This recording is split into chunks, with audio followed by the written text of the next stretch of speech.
Hey, welcome back to Delectable You. Today we are making a coconut chocolate ice cream. Yes, it's vegan. Yes, it's gluten-free. Yes, it's delicious. And no, you don't need an ice cream maker. If you have one, you can use it, but if you don't worry about it because you don't need it. So I'm going to show you what to do. We're going to start with putting all of our ingredients in a saucepan. So let's go over to the stove.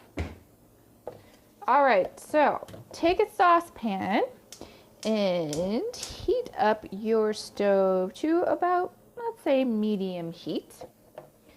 And then take 1/4 cup plus 2 tablespoons of cocoa powder, unsweetened. Then you're going to add 1/2 cup of coconut sugar. And just whisk these together in the pan. And before it gets too hot, just take your fingers and squish out the lumps because the cocoa powder tends to get a little lumpy. We don't want any lumps in our ice cream. No way. So whisk and get the lumps out and use your fingers. Feel free to play with your food. But don't burn yourself. Okay, so the lumps are mostly out. It's starting to get a little bit of moisture in it from the heat. Now you're going to take a 13.5 ounce can of coconut milk and you're going to add it to the pan and whisk it until smooth. All right, there are no more lumps and everything is nice and incorporated. So now we just have a few more ingredients to add. Got a 13.5 ounce can of coconut cream. So you can see the coconut cream is much thicker than the milk is.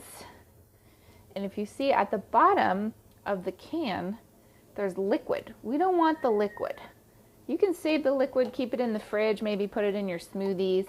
We don't want the liquid, we just want the cream. Okay, that should do it. Then you're going to add 1/4 cup of maple syrup, a teaspoon of vanilla, and a teaspoon of salt to bring out all the flavor. Now let's whisk this all together. And once it's whisked together, let's bring it up to a simmer. And just let it simmer for about 30 seconds so it can cook all together.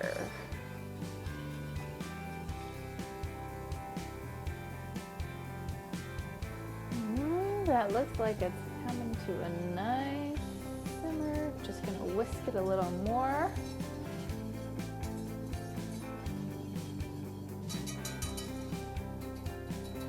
Let it simmer a little more and then we're gonna turn the heat off.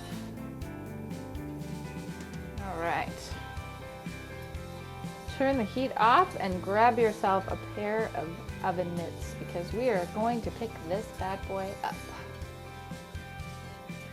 Okay, I've got my simmering coconut chocolate ice cream. Well, it's not ice cream yet, but it will be. So I've grabbed a shallow baking dish and I'm going to pour my very hot ice cream mixture into the dish.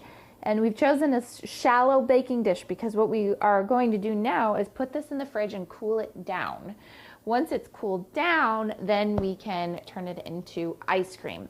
And the shallower the dish, the more quickly the liquid is going to cool down. So I'm going to put this in the fridge first without a lid because it's just too steaming hot. And once it gets to a point where it's not steaming anymore, I'm going to take some saran wrap and I'm going to put it directly touching the top of the ice cream because I don't want a layer of skin to form. Then I'm going to put the lid on top of the dish. So let's put this in the fridge. Okay, so in an effort to save time, of course, I've already made some of our ice cream base. And see, I put the saran wrap directly touching the ice cream, soon to be ice cream. And I have no skin, which is fantastic. That's exactly what we wanted. Just be careful. You can lick your fingers because it's so good. Okay, now all you need is a little patience. Grab yourself a big ice cream container or even your own individual sized ones, whatever you want. You're gonna pour your ice cream into the container. I keep saying ice cream, but it's not ice cream yet. So pour it into the container. Okay, so I've got my cold ice cream base. I'm gonna put this in the freezer. And now what I'm gonna do is every hour, I'm going to take a spoon and I'm gonna stir it around.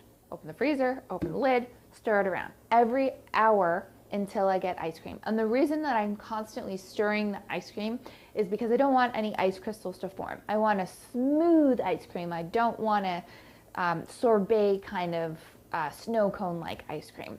And that's it. And you just keep doing this and keep doing this for probably, depending on how cold your freezer is, between 5 to 8 hours. So best to make this in the morning so that you have time to keep stirring it. If you have an ice cream machine, at this point, instead of putting it in the container, you would put it in the ice cream machine, let it go for 30 or 45 minutes, however long it took, put it in your container, and it would be ready to go. So that's it. I'm gonna put this in the freezer. I'm gonna stir. I'm gonna let it rest and stir and let it rest and keep doing that. And then I'm going to enjoy my ice cream. So I'm gonna put this in the freezer and I'm going to eagerly await enjoying it. I hope that you make this and enjoy it as much as I do. Thank you so much for joining me. This has been Lauren with Delectable You. I'll see you next time.